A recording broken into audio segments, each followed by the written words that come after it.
You have no idea how much time Sean spends on Twitter.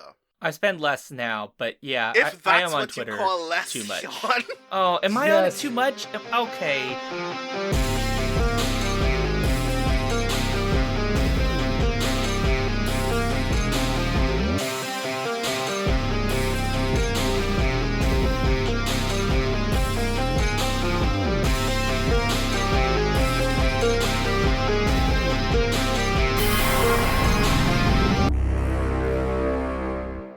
Welcome to the Skiffy and Fanty Show.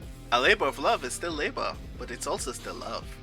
I'm Sean. I'm Brandon. And I'm Paul. And Brandon spelled it the British way. Of course he did. Yes, I did. Really adorable. That's how I learned. Labor has a U in it. Oh my god. Well, okay, so the episode, which you will have seen from the title, this is the state of the Skiffy and Fanty Show. Its subtitle is, Oh My Gosh, I'm Exhausted, the Podcast, the Musical.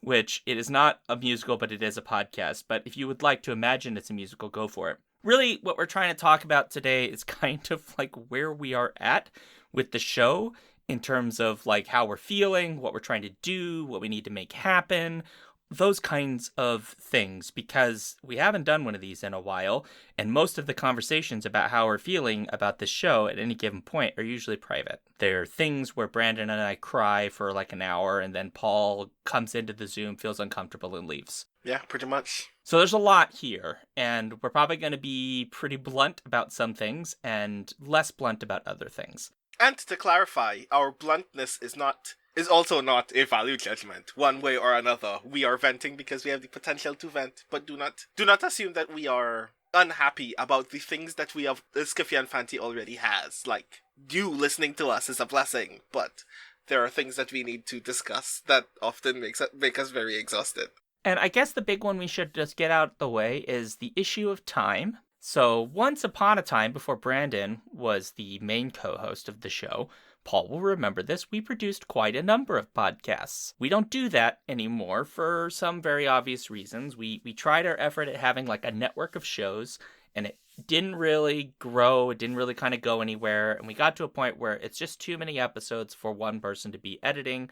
I was too busy to help at the time Jen to edit with the podcast, so Jen was largely responsible, so we took a year, we paired back, Jen and I did like a soul searching, where it was mostly Jen and I for about a year, trying to figure out where we were with the show. Now Brandon is here, and I gave Brandon most of a year to get settled in before I started the soul searching with Brandon. But time is a finite resource that we use up a lot for this show. The easiest ways that everyone else can kind of imagine time for this is, anytime we cover a television show where that show had to be watched. And that, you can imagine the amount of time that goes into that. In some cases, the show is a show we might already have wanted to watch anyway, right? Brandon was probably going to watch Kung Fu, for example. Mm-hmm. I probably wasn't, but I joined the episode because I thought it would be interesting, and Michi Chota was there. It was really interesting. But regardless, I had to watch an entire season of a television show for the podcast. If we do a book, the book has to be read. If we do a topic, we spend time researching the topic.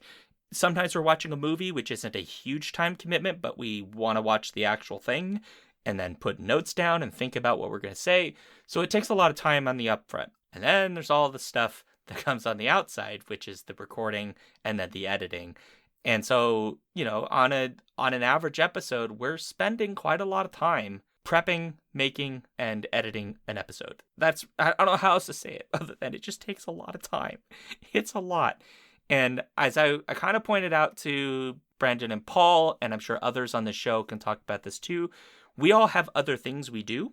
And so time we spend on the show is time we're not spending doing those other things, which we enjoy doing what we do. But one of the issues we've run into is just the silence. Mm-hmm. I don't want to talk to a vacuum. That's really not why I do this. And I feel a lot of times that that's what I'm doing, is I'm just spending a lot of time making a thing, really just doing a thing that feels mostly like it's a thing I'm doing with my friends.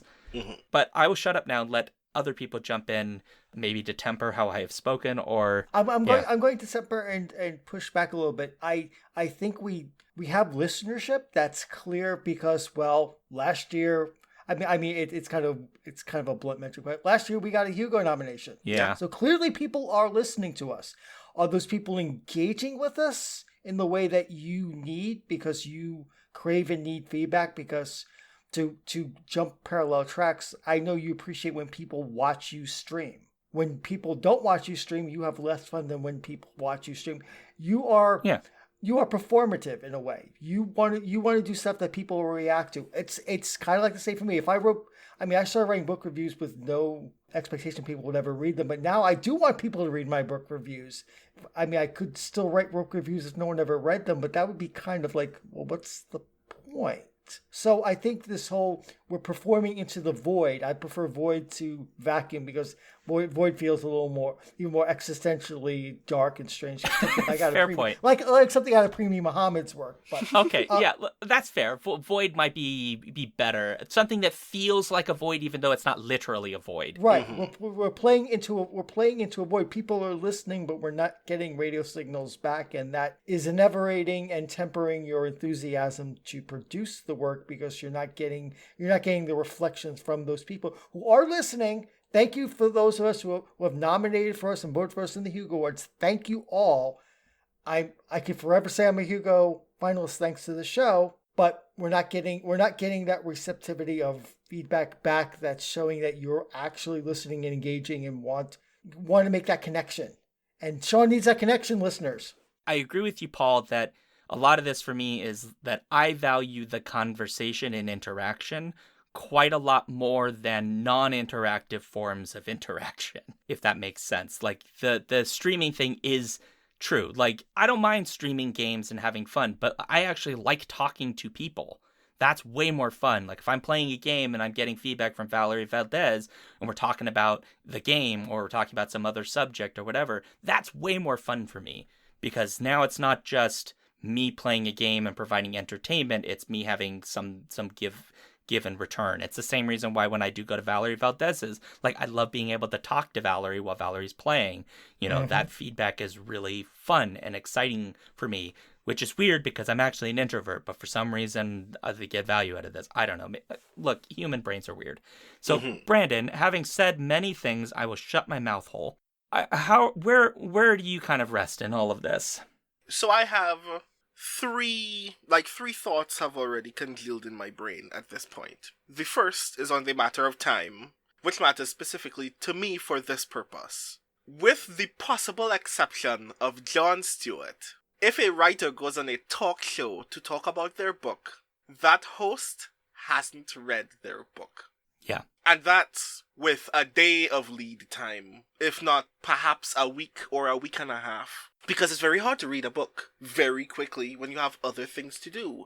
And especially if you're essentially in an act of entertainment, you have a lot of things to do on a daily basis to produce the thing, of which a small part of that is talking to a writer about their book. We at Skiffy and Fanty like to read, but we also know how our brains work and therefore want to give ourselves enough room to breathe to talk about a book. While it's still fresh, yes, because we have the luxury that a lot of other book reviewers do of having multiple avenues to get a book before it's out on shelves. But also, we're doing that precisely not only because we're already interested in the author and their work, and are willing to proselytize because we trust their work, but we're doing it because we want people to read the thing. Now, I personally believe that every time we review a book or discuss a book or interview an author on the Skiffy and Fanty show, that we are reaching people who are like, yeah, I'd read that. But the goal is for that to always be much more than people who are already here. And that is not me saying that I am unhappy for the people who are listening, because I'm very glad that we have a community that not only is sticking with the show, but trusts our judgment and trusts the work of the writers that we enjoy. I am glad that I get to talk to Cadwell Turnbull twice in 3 years, and know that everybody listening is like, Cadwell's a cool guy. Maybe I'm gonna give that book a chance. But the goal is always to actually boost their readership. We wouldn't read a book or talk about a book if we didn't want that book to do as well as it possibly can be, and we're glad that they are, but we want this show to be a part of that work. So when we're putting that time in, we also want to know that the show is spreading so that the things that we talk about are spreading. So that's one thing. And secondly, part of the reason why we enjoy knowing that there is a community that we can talk back to and can actually respond to us is that because we are doing this kind of work precisely because we want to do our small part to lift up the work that we like, we want you all to tell us things that you like so we can find out exactly what wavelength we're on and do the work to help the work that you like also be lifted up. If there is a book that you are reading that I have never heard about, I want to hear about it, because if you all trust me, I want to trust you all. And this the work of podcast community is the work to ensure that all of us can consistently be in a space of trust and sharing. And I want to be in a position where if you think that something is cool, if you think that a TV show that you just saw is really interesting and deserves to be talked about more critically, or a book that just came out is not getting as much podcast recognition and could do with a boost in audience, or just you had a sci-fi question in your brain and thought it would be silly to ask the 3 strangest people that you've ever met on the internet to talk about that for an hour. We want to do that for y'all. Please let us. Please trust us to do that. And to do that, we kind of need y'all to engage back with us because we actually like talking to y'all. Please. The thing is, we sit down and we have a conversation about, the content we might do for a year, right? Which we did earlier this year. We had a sit down. But, I'm not a mind reader. I don't know, what kinds of things are stirring other people. But having some of that feedback of listeners saying, you know what, this thing over here is really interesting. We'd love to hear you talk about that. What do you all think about it? That would be super helpful for when we're putting together stuff. So this kind of goes back to the idea of the void of we're kind of making content, just throwing things at the wall and hoping it sticks. And I that's fine. But I would love to have more of that feeling like we're in conversation in a community a bit more. That's really what I just want. As I want to feel more like it's not just us making a show and we kind of sit over. That's a famous person thing where it's just oh, I'm famous and you all just listen to me, but I'm at the top tier. I am not interested in that, right? I am not better than people who aren't on the show just because they're listeners of the show, right? Just because I make the show. That doesn't make me better than you. I'm not on a hierarchy, right? I am a fan who happens to make a podcast that has been nominated by other fans.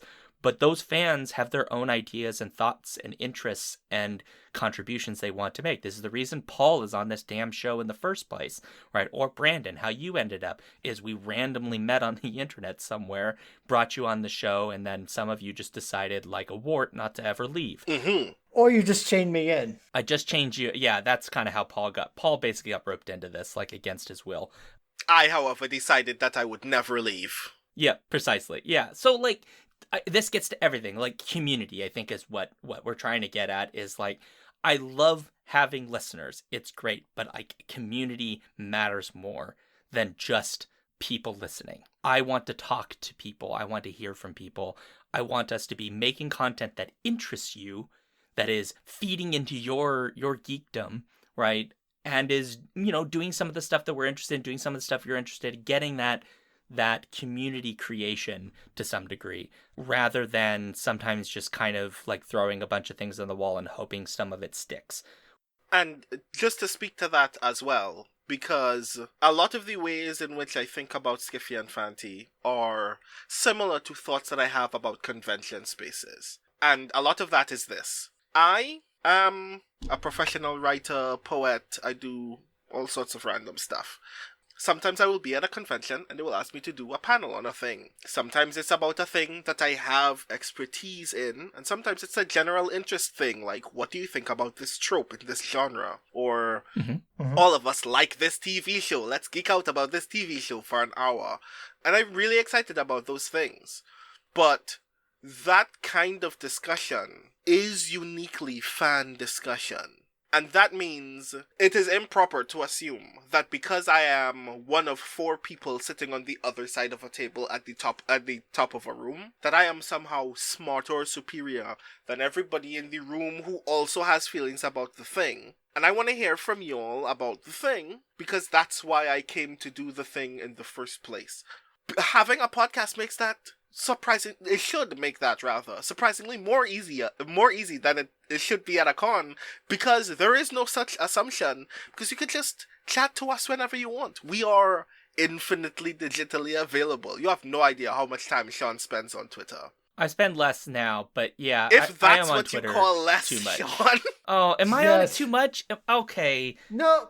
Please call me out if I'm on Twitter too much. I need to not be on there that much, but I do get your feeling, but like the thing that I'm saying is you like engaging with people. Yeah, positive engagement. I just want to be really clear. I am not interested in the drama. Neither are we. Yeah. I want to pick up that convention metaphor for a moment, Brandon, because that's a really true thing. What's the worst thing for a convention panel to have? An empty room. Right.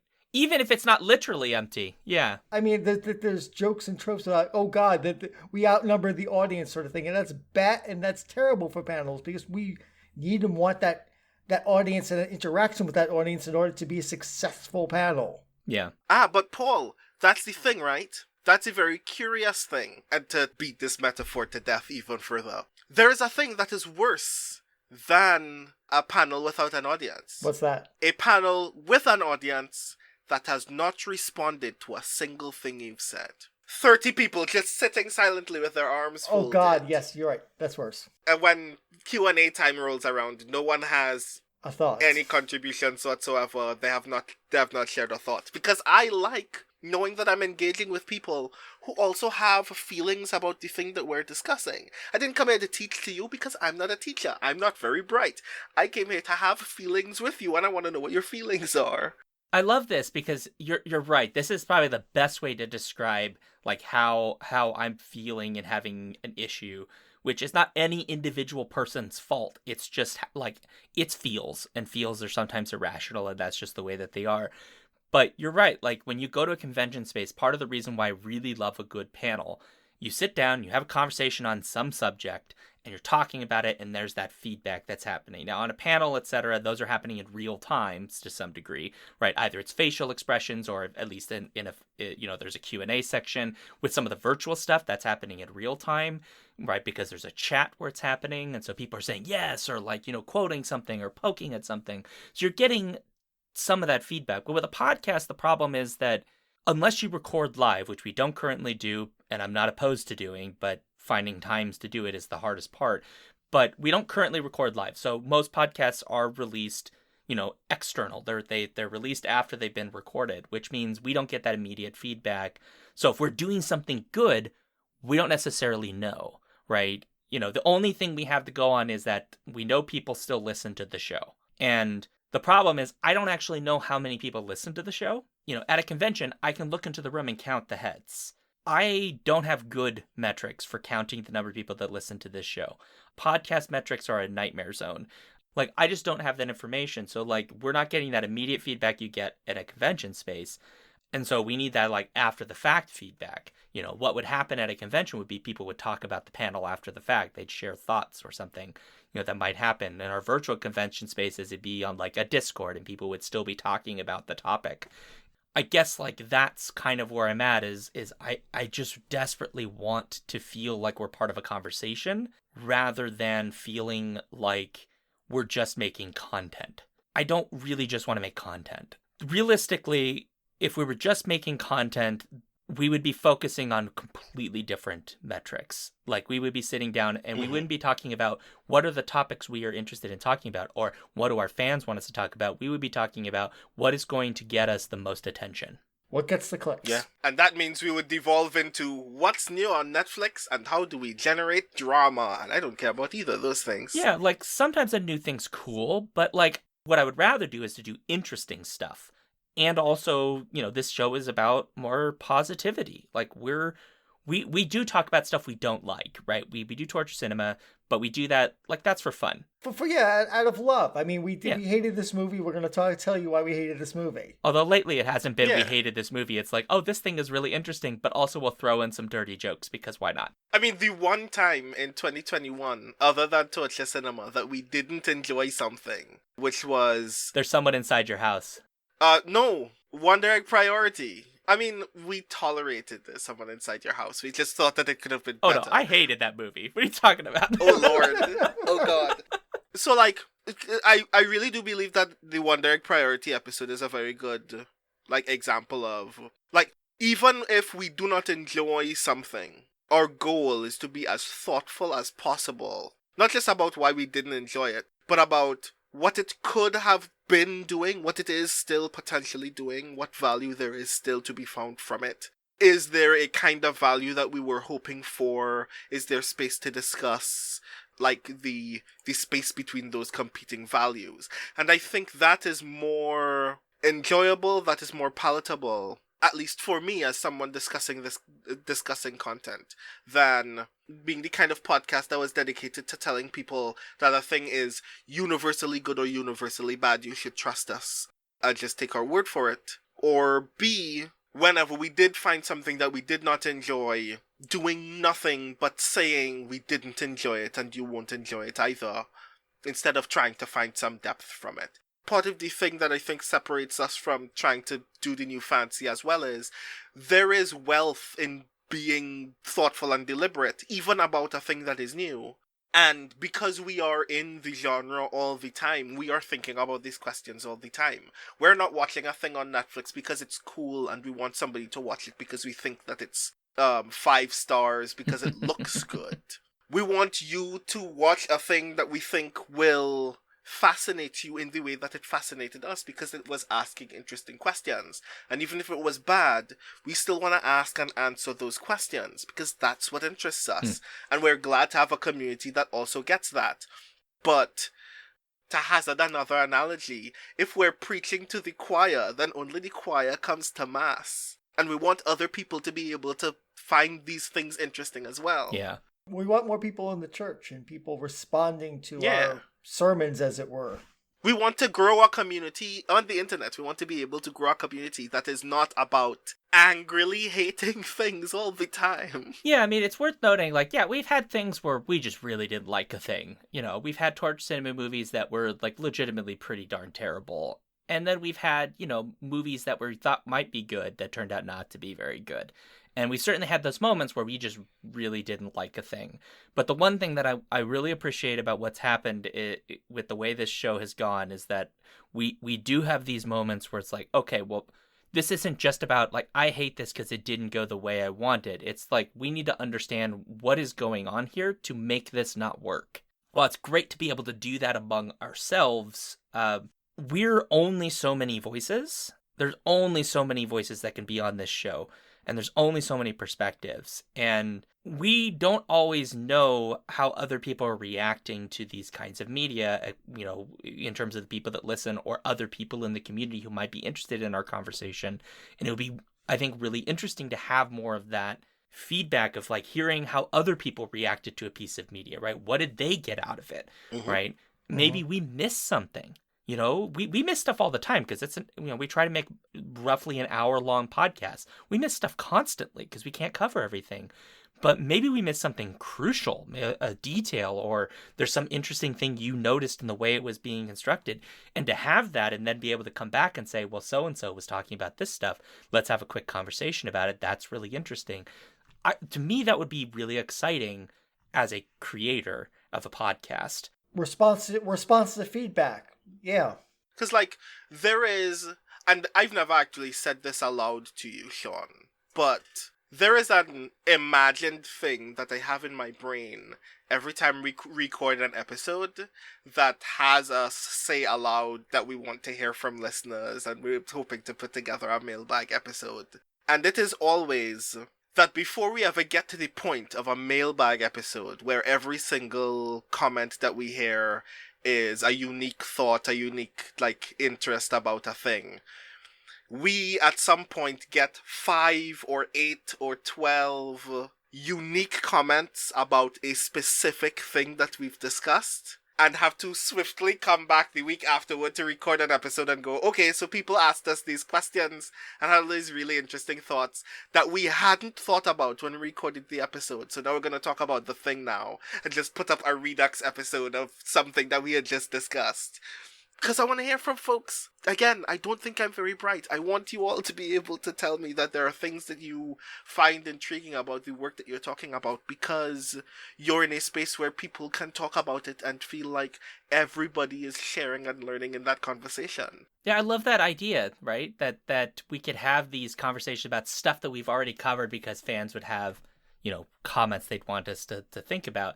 But also the idea that, like, maybe somebody's been thinking about this issue in genre fiction or this topic in genre fiction, and it's just not a thing we've ever thought to think about, and they bring it up to us. All of a sudden, it's like, oh, great, let's talk about this thing.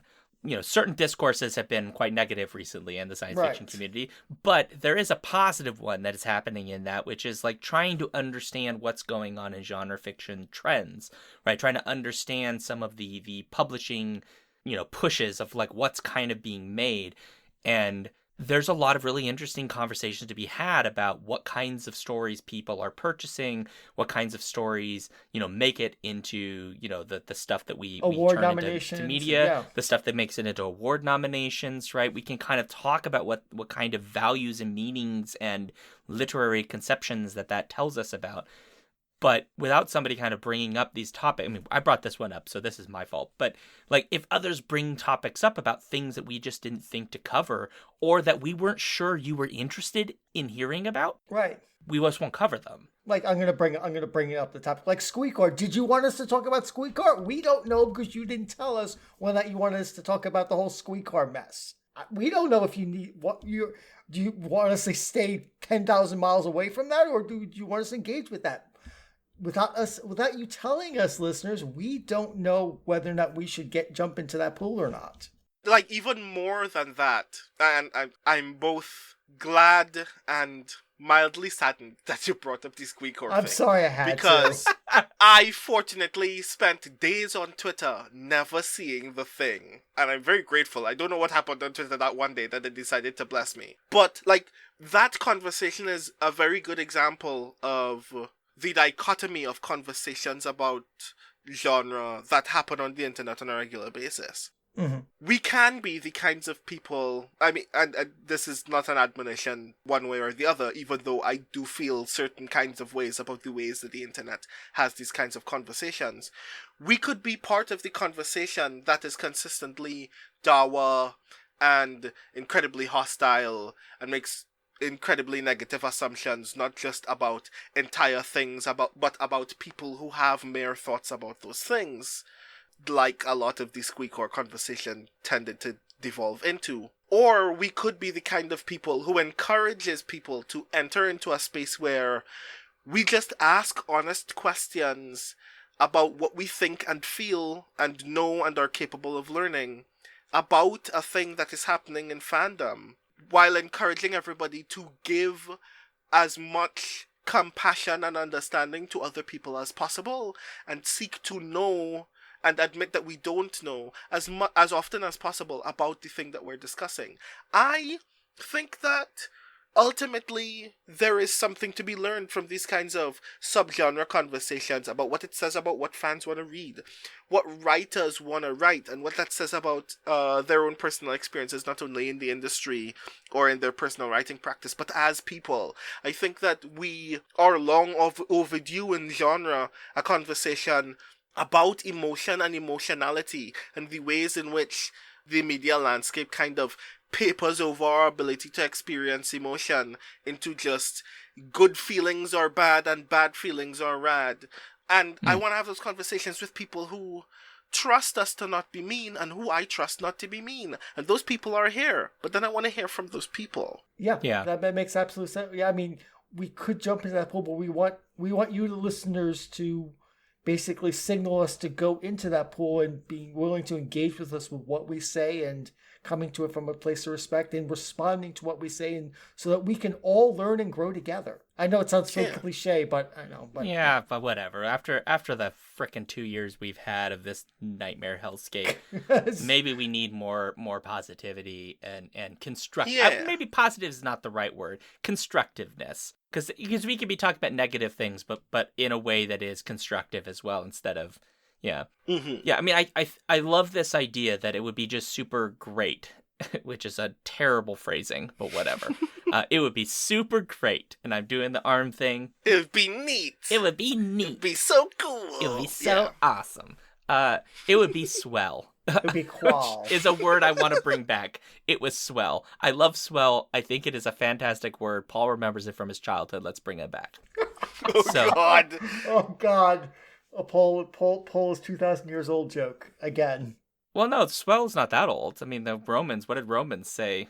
Anyway, whatever. It's a whole other thing. The Romans didn't have one single word for yes. They had like 15 different words for yes, depending on the context. So the Romans are weird. Well, there we go. I have learned a new thing. But I think it would be really swell, just to use my favorite new term, to have, some push in directions to cover things that we would normally shy away from, not because we're afraid to talk about tough subjects or talk about complicated issues or talk about genre topics that are going on in community, etc., but because we just don't have a sense of what is the thing that people are interested in. And this goes to we right now on our Patreon, which is public. This is public, this post. There is a listener feedback post that's up there. We kind of want, an idea of what are the things that people are really enjoying? Is there something they're not enjoying? Or are there things that we're not doing that they'd like us to be doing? Right now we're kind of talking about having a little bit more regular feedback of kind of pushing us in some directions. But that could help us make a show that's just frankly better than just us shooting in the dark and kind of hoping that the content we've made is content that's meaningful to people. Whereas with the Hugo vote, I don't actually know which part of the show you like. Are you just voting for Torture Cinema? Because if that's the case, then why don't we just make nothing but Torture Cinema, right? It's also a matter of, did you nominate us for the sliver of episodes of all of the episodes that we made that year that we put in a bundle for people to find, to listen to specifically for nomination purposes? Because then, if you like the one thing that we made, the one episode, then we'll just talk to that author every month for a year. Yeah, I mean, that would be super helpful to know. What is it that's making us a show you would nominate for a Hugo Award? We honestly don't know, listeners. No idea. It's kind of a black box. Yeah, it is kind of it's a black box we don't have access to because it's at the bottom of the ocean. Yeah. And to clarify as well, we're not saying this because we're trying to chase nominations. Speaking as someone who's still trying to get used to the fact that I have a Hugo. You have a Hugo! Yeah. Oh, Lord. That's right. That's right. You have a rocket. That's right. You have a rocket. Yeah, he has a rocket, listeners. For fire, but still, he has a rocket. I feel so embarrassed that I mentioned the thing aloud now. Oh, but let me come finish. on. Good Lord, let me finish the sentence that I was about to say first. As we are not having this discussion because our ultimate goal is to have a mantelpiece full of rockets. We're having this discussion because we want to make things that you want to listen to every week. Yeah. Because we're making things every week. Yeah. Yeah, we want to be appointment listening. And it's not even that where if you don't listen to us for a week, we'll feel sad, although I'm pretty sure Sean will feel sad.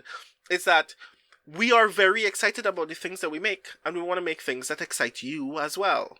And we want to be part of the conversation that helps you do that. Because when that conversation gets better, which gets to a thing that I'm just going to mention very briefly, means that we also get to the point where we can make the show better on a production level as well. Because one of the things that I've been gung-ho about for a while now, and I know that Sean has mentioned this previously to me before, I think that we're really excited to be able to do for Skiffy and Fanty podcasts in the future, is add transcriptions, because we don't want to leave people out of the experience of listening to our episodes.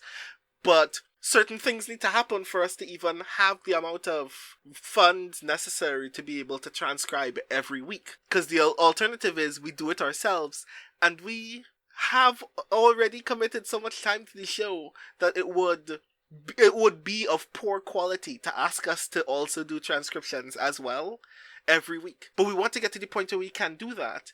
And the way to that point is by making more stuff that you will not only enjoy, but feel like sharing with people who will also potentially enjoy it.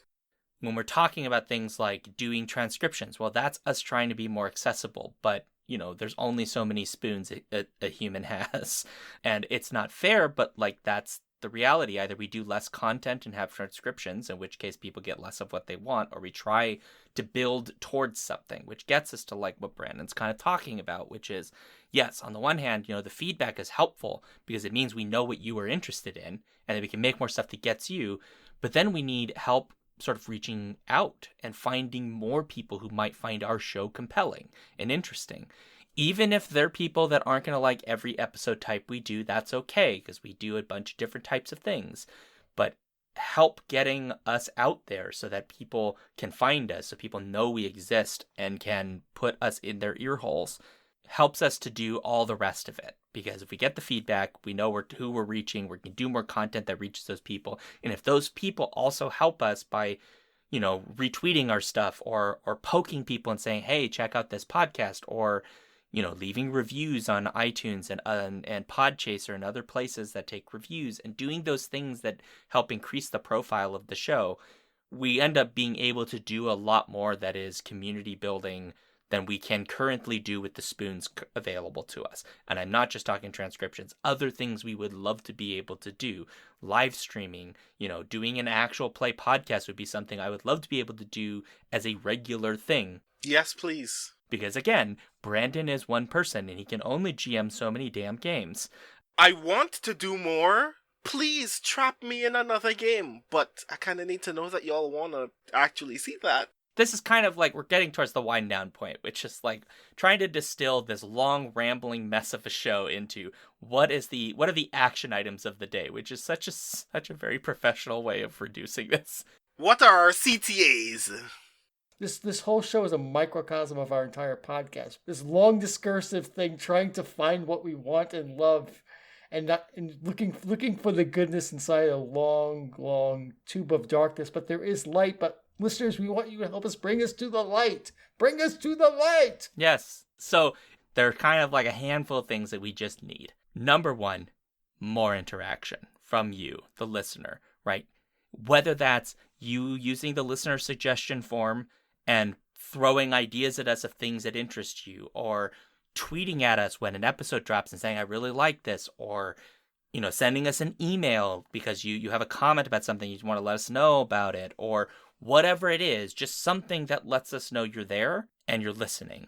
We also have a Discord that's through the Patreon in case that's a thing that you're interested in. You can talk to us there. And I would love for more people to get into the Discord in particular, because then you're not only just talking to us, you're talking to each other. Yes. It's great. And then that amplifies and builds community, capital C. Yeah. So that's number one. The next thing is just we want to reach more people, which means you got to tell folks about us. We can try to do some things, but like we're one group of people and we don't have a mega conglomerate behind us to help us advertise. And so, yelling on social media, which is already incredibly difficult. Like realistically, the podcast, imagine if you were an author with a book and you need to tell people about the book. There's only so much you can do if you have no support from in our case, the non-existent publisher. So what is the best way to get that book out to people? It's word of mouth. And that's the same with a podcast. It's word of mouth. Telling people about the show, pointing folks to it. If someone's like, oh, we were just covering this topic, like, oh, the Skiffy and Fanty show also covered that topic. They have their thoughts here. Letting people know that we exist, sharing our stuff. Then, if you can, I know that not everybody is, financially solvent at the moment, that people can, sometimes their pocketbooks are a little bit struggling, to say the least. I understand it. I feel you. I have been there. It sucks. But if you do have the finances and you like what we do and want to support the show and have a greater venue into some of our behind the scenes stuff, the Patreon's a great place to go. You get a lot for just $1 a month, but there are other things that we do as well. So Torture Cinema, for example, we're going to get back up to doing our live discussions on the Discord for $3 and up people, in which literally once a month, the week before we would do the recording, at least me, but sometimes Paul and some others, sit down and we'll watch the movie with you and talk to you while we're going through the movie before we do the recording. But you also get access to the general Discord, which means you can talk to us and other members. There's other benefits and perks too, and we're working on refining those. But this is another thing, like if you have feedback on that, we'd love to hear what kinds of stuff would be more enticing. So if you have the spoons that you can share and you would like to support us, patreon.com/Skiffy and Fanty would be super helpful for that. And yeah, one of our goals through that is to try to make transcriptions, is one of the things that we're trying to do. And I do just want to add again for everybody listening, we are here for you. You are not mere consumers for us. You're not just like a product or a statistic for us. We serve y'all. Like, our job is to make stuff that you will like to listen to. So, take this state of the show as confirmation that you can come to us and let us know, hey, we want to hear about a thing, because we trust that y'all will talk about it in a way that would be particularly thoughtful. Or because nobody else is talking about it and you're really mad that everybody's ignoring this cool thing. Yeah. Let us know that you want us to do something that we haven't done yet. Let us know that you're disappointed that we hadn't yet, even. Because we want to do those things. Yeah. For you. That's why we're here. We're not Olympian gods. We're here among you in the Agora. Wow, what a reference. Come to Paul. us. Of course Paul would make that reference. No kidding. Well, okay, folks. So, all that being said, here are some things you can do right now to let us know some of your thoughts. Maybe you want to share your feelings too. That would be perfectly fine. If you'd like to let us know your thoughts on this and or past episodes, the best place to do so right now is either the Discord on the Skiffy and Fanty Patreon or skiffyandfanty.com/listener suggestions. You can also follow us on Twitter and Instagram and get our newsletter at skiffyandfanty.com/newsletter. And lastly, please do support the show if you can, patreon.com/skiffyandfanty. And also, if you can, 5-star reviews and letting folks know about us on Podchaser and iTunes and other places where there are reviews available will be super helpful. You can do both if you can, or just the latter, whatever makes you happy. As for me, if you want to find me and my things, I am at Sean Duke on Twitter, SeanDuke.net, Alphabet Streams on Twitch, and I am at patreon.com/TheJoyFactory. You can find me at The Rising Tides on Twitter, patreon.com/TheRisingTides, and on SpeculateSF.com, where I currently GM Fractal Spire, a Girl by Moonlight actual play. You can find me at Prince Justin on Twitter. That's Prince Justin with a V, because I spell it the Roman way, as he already says. Patreon.com/Prince Justin with a V, and on many blogs and podcasts, including Tour.com, Nerds of a Feather. You can throw a rock on the internet and probably hit me. And one day, if I get a better computer, I will even stream. I am Prince Justin on Twitch, but I mostly hang out on other people's streams. Perfect. All right, folks. So having said all of that, I will just remind folks that my new word of the day, your word of the day, is swell. Well. Swell. Swell. It would be swell if we stayed frosty. I'm just like Justin Timberlake. I'm bringing swell back. Oh, God. At least we're not trying to make fetch happen. Yeah, not fair. Oh, wow, we are making so many old references. Sorry. Oh, God, we're so my old. God. And on that note, awkward ending and scene.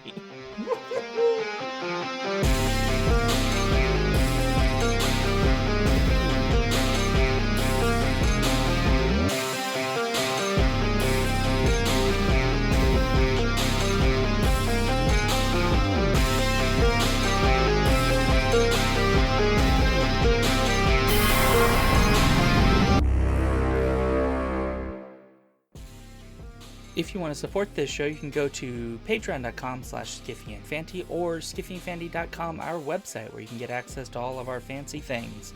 Our music comes from Holy Mole. You can support him and his work at patreon.com/holymole. Thank you for listening.